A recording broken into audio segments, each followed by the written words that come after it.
xildhibaanad Khadija bulshadu waxay kugu dhaleelayaan mis isweydiinayaan xildhibaanad dowlad walba oo cusub ee timaado maxay ugu ololeysaa ما إنا نظام كراع ميا دليل ما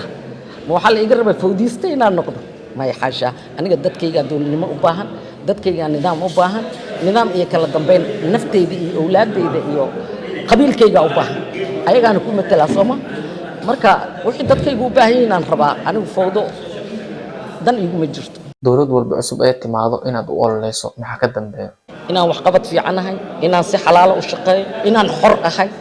أنت ساكت ضمبس bulshadu waxaa rajeynayaa inaad ka bogateen xildhibaanada iyo dowlad walba oo cusub xildhibaan Khadijo